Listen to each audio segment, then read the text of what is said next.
देखती हूँ कि उनको उसी तरह मोहब्बत होती है। बहुत सारे ऐसे केसेस मेरे सामने हैं जिस तरह रियल पेरेंट्स को अपने बच्चों के साथ मोहब्बत होती है। तो जो लोग ये कोशिश करते हैं कि एडॉप्ट बच्चे को बार बार रियलाइज़ करवाना कि आप जो है वो एडॉप्टेड हैं, या फिर मुख्तलिफ़ तरीके से उस तक ये इन्फॉर्मेशन पहुंचाने की कोशिश करते हैं, तो मैं समझती हूँ कि पेरेंट्स को आहिस्ता आहिस्ता, क्योंकि हमने देखा है कि आप खुद तो इस चीज़ का जिक्र नहीं करते पेरेंट्स, अमूमन उनकी फैमिली भी नहीं, लेकिन चूँकि वो रिलेटिव, यही वजह है कि जो पेरेंट्स बच्चों को एडॉप्ट करते हैं वो इस चीज़ को छुपाते हैं। जैसे अभी आपसे बात हुई कि वो गायब हो जाते हैं और फिर बाद में आके सोसाइटी में बताते हैं कि ये हमारे यहाँ ये बॉर्न हुआ।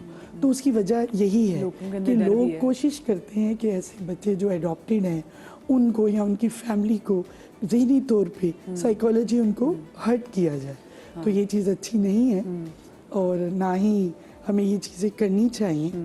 एडॉप्टेड बच्चे को जो पेरेंट्स पाल रहे होते हैं, अब देखिए हम एक पेट भी रखते हैं घर में, तो हमें उससे कितनी मोहब्बत होती है। तो वो तो एक इंसानी बच्चा होता है, एक इंसानी बच्चा होता है, तो उससे वो पेरेंट्स किस कदर मोहब्बत करते हैं। तो ये चीज़ें नहीं होनी चाहिए। ठीक है, हमारी शरीयत में नहीं है कि आप जो है वो उसको हकीकी रिश्ता दे सकते हैं, लेकिन मैं समझती हूँ कि जो पेरेंट्स उस बच्चे को पालते हैं उनको बिल्कुल ऐसे ही मोहब्बत होती है जिस तरह अपने हकीकी बच्चों से होती है। अच्छा मुझे जी आप ध्यान नहीं, बीच में ये ज़रूर बोलना चाहूँगी कि मेरा जहाँ तक पॉइंट ऑफ व्यू है, मैं ये समझती हूँ कि अगर जिन लोगों के हाँ बच्चे नहीं हो रहे तो वो फैमिली में से ही कोशिश करें कि उसमें से ही अडॉप्ट करें, ताकि वो एक होता है ना कि खून एक है या जीन एक है, हर चीज़ मतलब सेम है, फैमिली एक है, तो उसमें ये कंफर्टेबिलिटी हो जाती है कि कम से कम अगर उस बच्चे को पता चलेगा तो इतना ज़्यादा वो एक साइकोलॉजिकल इशू नहीं आएगा उस बच्चे के ऊपर कि और क्यों अगर आप वो बचपन से भी बता सकते हैं तो ये बात। और ये मेरी फैमिली में एक नहीं, मैं 2-3 ऐसे हैं कि जिन्होंने इस तरह से अपने भाइयों के या इस तरह से बच्चे लिए हैं, तो उनको कोई प्रॉब्लम नहीं है, वो सब वो लगता है एक ही फैमिली है। लेकिन ये एक अलग बात है कि सरकमस्टेंसेस ऐसे हो जाएं कि उनके यहाँ कोई ऐसा ना हो, बाहर से अडॉप्शन करना हो, तो फिर वो एक अलग चीज़ है। लेकिन मेरा जहाँ तक पॉइंट ऑफ व्यू यही कि फैमिली के अंदर से ही आपको, ताकि वो एक दिमाग में ये भी रहे कि हाँ ये सब अपना ही है, अपना ही है। जैसे अभी गाज़ा में देख रही थी, तो गाज़ा में इतने छोटे छोटे बच्चे, तो मैं समझ में नहीं आ रहा था कि कैसे जाए उन बच्चों को गोद में उठा के अपने हाथ। उन तक हमारी अप्रोच भी तो नहीं है, अप्रोच नहीं है, लेकिन बाकी गाज़ा में कौन ना जाए उनके लिए, कौन ना जाए। जैसे फैमिली से लेते हैं तो बड़े होके फिर वो ना कहते हैं कि अभी ये बड़ा हो गया, अभी हमें दे दें, ये भी इशू होता है, ये आपसे ये भी इशू। अच्छा देखिए हदीका क्यानी, आप देखिए कि वो अभी बड़े हो गए, अभी हमें दे दें। देखिए अब मैं हदीका क्यानी के बारे से अगर बात करूं तो जब वो ज़लज़ला आया था तो उसके बाद उन्होंने अपने बेटे नादिल को अडॉप्ट किया था, और आई मीन फ़खरी पूरे पाकिस्तान को पता, और हम देखते भी हदीका अपने बेटे से जितनी मोहब्बत करती है उनको लेके जा रही थी, और माशाल्लाह से इतना खूबसूरत बच्चा, अल्लाह उसके तो रोल मॉडल हो गया ना एक तरह। जी जी बिल्कुल, हदीका क्यानी तो मतलब वाकई हमारे रोल मॉडल है कि वो ऐसे काम करती है जो कहीं हम कहते हैं कि स्टेट को काम करनी चाहिए थी, कि लोगों को घर बनवा दिए, कुछ कर दिए। तो अच्छा अब मुझे बताइएगा सर भाभी कि अगर बच्चा अडॉप्ट करना हो तो उसका A to Z प्रोसीजर क्या है? हाँ, पहले तो ये फॉर्म लेते हैं, सही फॉर्म लेके ये फिल करके सारा हमें डेटा ये सारा अपने निकाला हुआ, ये जो सारे डॉक्यूमेंट्स होते हैं वो सारे वो जमा करवा देते हैं हमारे पास।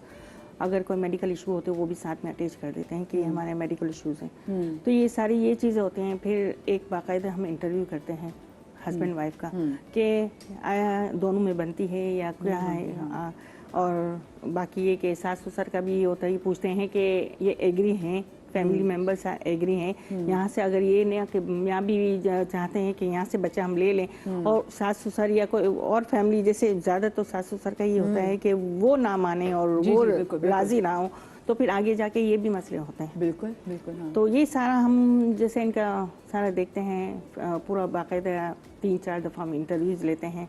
अच्छा उनकी आप जॉब वगैरह वो सारे देखती हैं, क्योंकि कहीं कहीं ये भी खौफ होता है कि ऐसा ना हो कि ये बच्चा हमसे लेके जाए अडॉप्शन में और उसके बाद आगे जाके बच्चा बेच दें, ये भी कहीं ना कहीं आपको टेंशन तो होगी इस पे। इनका बैकग्राउंड सारा देखते हैं, बैकग्राउंड और माशाल्लाह सैलरी देखते हैं कि ये अफोर्ड कर सकते हैं बच्चा, अगर बच्चे को लेके जाते हैं तो सारी जो जिम्मेदारी होती है वो पूरी करेंगे या नहीं करेंगे। इसमें मैं एक बात कहना चाहूँगी, ये भी मेरा पर्सनल एक मैंने ये बात बाकायदा उस पर डिस्कस किया था और बड़ा मैंने उसके ऊपर रिटेलिएट किया था कि नहीं ये नहीं होना चाहिए।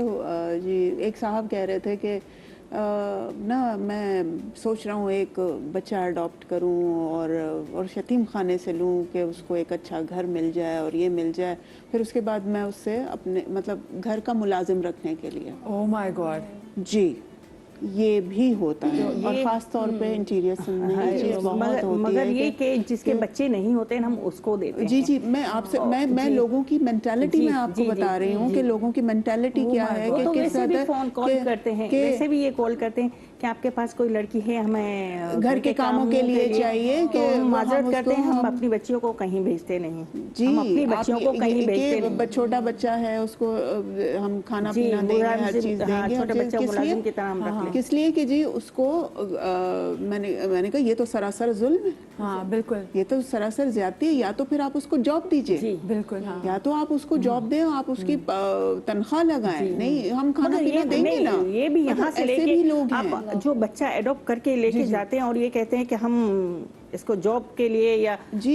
नौकर बना के रखें, ये तो सरासर गलत ही है। हाँ। ना करें, आप बाहर से बल्कि वो मैं करें। तो ये कहूँगी, बाहर एक से आप सजेशन भी जो- दूंगी कि जब भी आप किसी बच्चे को अडॉप्शन के लिए दें, आप उन माँ बाप का साइकाइट्रिक तरीके से आप उनका एक मुआयना भी चेकअप करवाएं, उनका मुआयना करवाएं। हाँ, ये भी कि बहुत से लोग होते हैं कि वो अपने उनका उस वक्त तो बहुत मीठे मीठे होते मीठे हैं। मीठे होते हैं। उनका पता चल जाता है कि वो लालच कर रहे हैं या कुछ और इनका प्लान है, तो Intentions वो क्या हाँ है? वो हमें पता चल जाता है। इसलिए कि 3-4 दफा हम इंटरव्यू के लिए लेते हैं और बुलवाते हैं इनको और बारी बारी जैसे साथ एक psychiatrist तो जरूर ये रखवाएं सारे उनके। हाँ आप लोग उसका लीगल प्रोसीजर क्या होता है कि जो बच्चा अडॉप्ट करना, फिर आप ये भी देखिए कि अगला बंदा फाइनेंशियली कितना स्टेबल है, क्योंकि बहुत से लोगों ने, आपके नहीं लेकिन बहुत सारे ऐसे हैं इंस्टीट्यूट जिनके बारे में कहा है कि जी हमसे पूछा जाता है कि आप बच्चे के आपके पास पैसे कितने हैं और बच्चे के नाम पे कुछ करें, तो आप लोग क्या डिमांड की जाती है कि बच्चे के नाम पे कोई चीज़ की जाए जिसको आप अडॉप्ट करें? नहीं, ये तो डिमांड नहीं करते हम। अभी फैसल से मैंने यही डिस्कस की थी कि बात के क्या कुछ अभी करें ये इस तरह से, मगर अल्हम्दुलिल्लाह जो भी बच्चे यहाँ से एडॉप्शन के लिए जाते हैं माशाल्लाह वो बहुत अच्छा रखते हैं और वो हमें ले के भी आते हैं वक्तन ये जैसे हमारे अटैच में होते हैं, हम इनसे टच में ही रहते हैं कि ये सारी फैमिलीज और ग्रुप फोटो इनकी और ये सारा होता है, हम देखते रहते हैं। ये नहीं कि बिल्कुल गाफिल हो जाते हैं कि बच्चा लेके गए तो बिल्कुल गाफिल हो गए। मुझे बताइए, वो बच्चा जो न्यू बॉर्न बेबी हो वो और वो बच्चा जो थोड़ा बड़ा बच्चा हो, क्या उनकी एडॉप्शन का सेम प्रोसेस है? जी, बड़ा बच्चा तो इतना वो नहीं देते, वो वैसे सेम है, दोनों का सेम है। वैसे सेम है। ठीक है, आप क्या ऐड करना चाह रही? मैं ये कह रही थी कि एडॉप्शन नीड के हवाले से कि जो एनजीओस के पास बच्चे आते हैं उसकी भी एडॉप्शन नीड बढ़ती है और बाकायदा कोर्ट से प्रॉपर उसका ऑर्डर लिया जाता है। ये पूरा लीगल। लेकिन अगर कोई लेना चाहता है, जैसे ओवरसीज आ जाते हैं, बाहर से कोई आ जाते हैं कि हमें ये बच्चा अडॉप्ट करना है, तो उसका पूरा एक प्रोसीजर है। जी। आप कोर्ट में अपेयर होंगे, वो पेरेंट्स जो अपना बच्चा दे रहे हैं वो भी, उनको भी पार्टी बनाया जाएगा, वो भी कोर्ट में आएंगे और इसके बाकायदा पूरी रिक्वायरमेंट्स हैं जो आपको पूरी करनी है। अगर आप अपने बच्चे को बाहर ले जाना चाह रहे हैं तो उसके लिए वो जो ले जाना चाह रहे हैं पेरेंट्स, उनकी वहाँ की नेशनलिटी निकॉब होना ज़रूरी है। इसके अलावा उनका NIC, उनका पासपोर्ट, आपने बताया उनका मेडिकल सर्टिफिकेट्स, उनकी सैलरी, बैंक स्टेटमेंट, ये तमाम वो डॉक्यूमेंट्स रिक्वायरमेंट्स होती हैं जो किसी पेरेंट्स ने बच्चे को अडॉप्ट करने के लिए गार्जियन, जाहिर है आप उसकी यानी कि गार्जियन ऐसा नहीं कि अपॉइंट अगर आपने होंगे। कोई बच्चा अडॉप्ट करना तो आप AD सेंटर जाएं, आपने कोर्ट का दरवाजा भी खटकाना है ताकि आप और एनजीओस भी लेती हैं जी गार्जियन। तो ये आप लोग ही कहते हैं कि जी आप लोग कोर्ट के थ्रू बच्चा करेंगे, क्या होता है नहीं, ये जैसे अगर बाहर की फैमिली होती है तो पहले तो ये बाहर का सारा प्रोसीजर होता है इनका, उनको आप जो स्टेट होती है इनकी वो सारी इंक्वायरी करती है। वो कहते हैं कि हमें अडॉप्ट करना है हमें बच्चा, तो वो किस तरह से हम करें, पुलिस तो वो सर्टिफिकेट्स बनते हैं फिर फैमिली के ये बाकायदा। कहते हैं कि आप जाएं। अगर ये कहते हैं हमें जाना है अडॉप्ट करने, तो ज़्यादातर तो वो ED का नाम ही लेते हैं कि ED फाउंडेशन में जाएं और वहाँ से बच्चा अडॉप्ट करें। और फिर ये सारे ये 1-2 साल का सारा प्रोसीजर होता है इनका। अच्छा, यानी कि अगर फर्ज करो कि बंदा अमेरिका में रहता है, यूके में रहता है और वहाँ से वो यूके की वहाँ की होम ऑफिस वाले से कहें कि जी हमें बच्चा अडॉप्ट करना और पाकिस्तान जा रहे हैं, तो वो भी सजेस्ट करते हैं, तो ED का नाम देते हैं? जी वो करते हैं, वो ज़्यादा ED को ही वो कर रहे हैं, ट्रस्ट करते हैं कि हाँ, इसलिए कि सारा हम लीगल तरीके से ही करते आए शुरू से। अम्मी जब हयात थी, बिल्किस सीधी, हाँ जब हयात थी तब से वो काफ़ी अरसा माशाल्लाह इन्होंने बहुत काम किया इन्होंने। फिर बाद में मैं तो 3.5 साल हुए इनकी डेथ के बाद में आई, तो जिस तरह से पहले से होता है रूल्स जो हैं वो अभी तक वही रूल्स हैं, इनसे हट के मैंने नहीं काम किया। इनसे हटके नहीं। और वही बात है कि आप लोग, क्योंकि बहुत से लोगों को लगता है कि अगर उनको बच्चा को अडॉप्ट करना है तो ठीक है, एक प्रोसीजर तो है, लेकिन उनको ये बताया गया है कि कुछ एनजीओ क्योंकि ये डिमांड करती हैं कि जी आप इनके नाम को पैसे भी दें और साथ में मतलब उन एनजीओ को पैसे दें और साथ में कहते हैं इनके नाम पे कुछ करें, तो वहाँ पे लोग परेशान होते हैं। इसलिए फिर हमने कहा कि हम फिर सबा भाभी को बुलाते ताकि हम जाने। मुझे छोटी सी ब्रेक लेनी चाहिए, ब्रेक से जब वापस आएंगे विरासत में हक जो है वो इन लेपालिक बच्चों को कितना है, मैं इस जो शरई जो है उस पहलू के हवाले से बात भी करेंगे और लीगल पहलू को भी डिस्कस करेंगे।